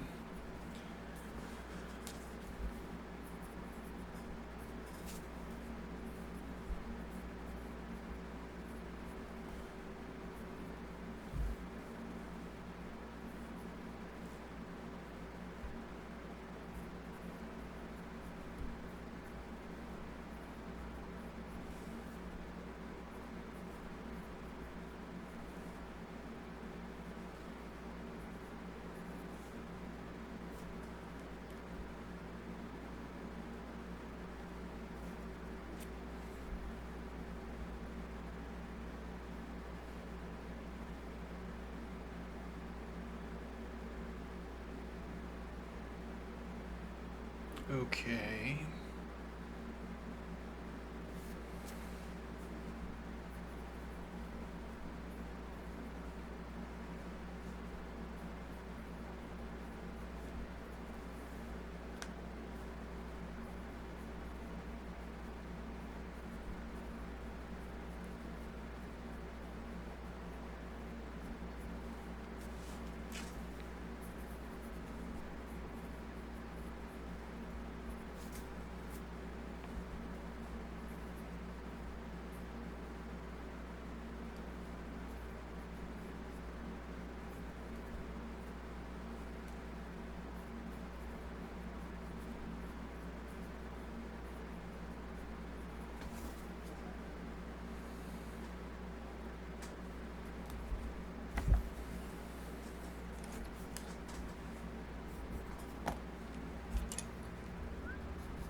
Actually, this is a useful step to know.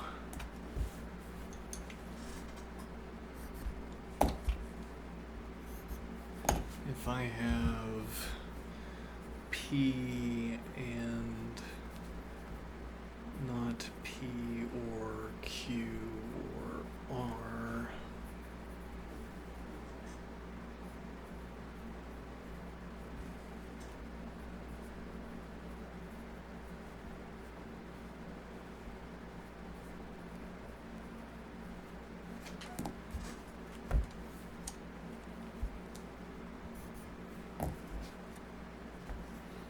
and then I can re-extract.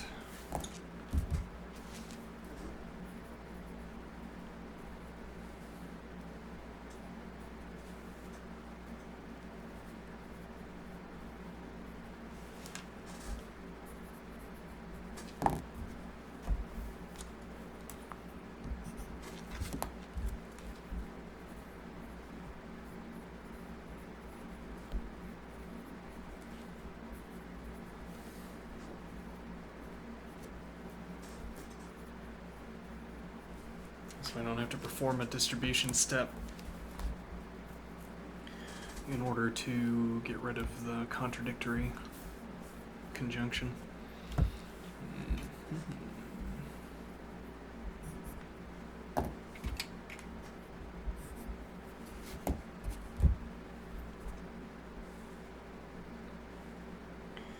Okay, so what has this gotten me? B equals C or not C equals 1. No, rather, B equals C and not B equals 1 or not C equals 1.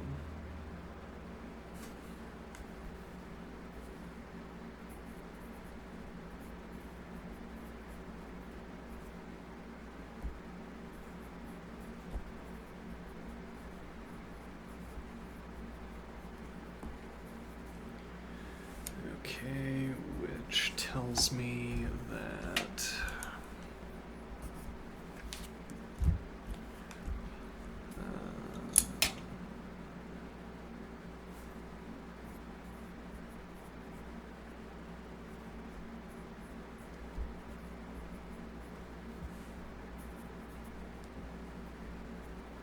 though that's not really interesting, right? Because we could do... Well, no, it's interesting that we can interderive this instead of forward deriving this.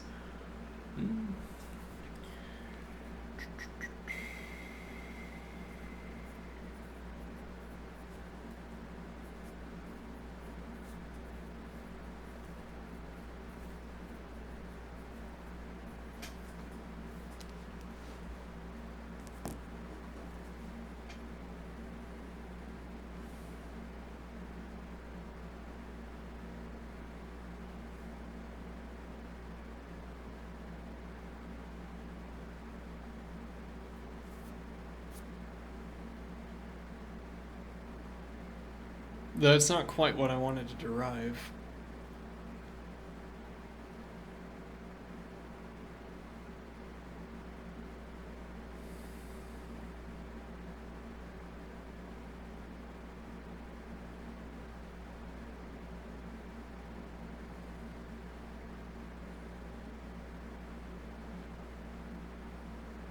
If I have B equals C and not B equals 1, I want to be able to derive not C equals 1.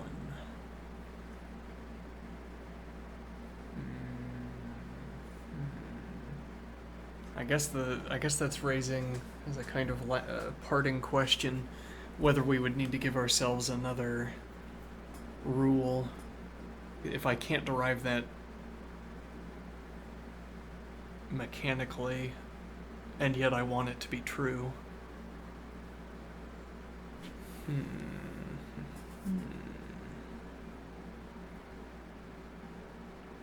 If I say B equals C and not B equals 1, then not C equals 1. Is that a tautology?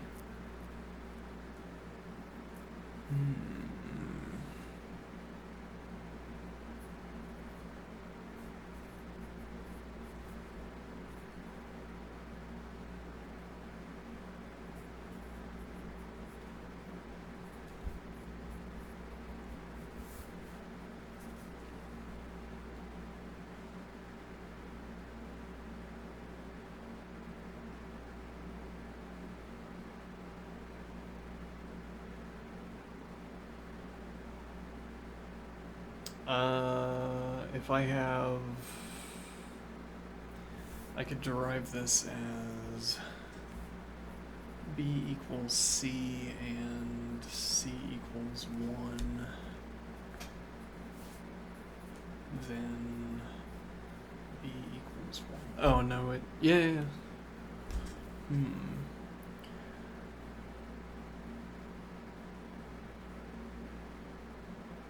And that is a tautology, right? Because we could say... We can generate the term B equals C and C equals 1 and B equals 1. We can generate that term using rules we've already given ourselves. So this is a tautology.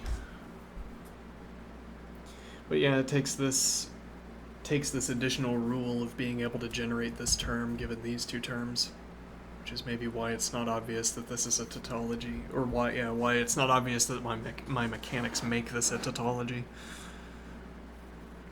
Anyway, I'm done for the day. Goodbye.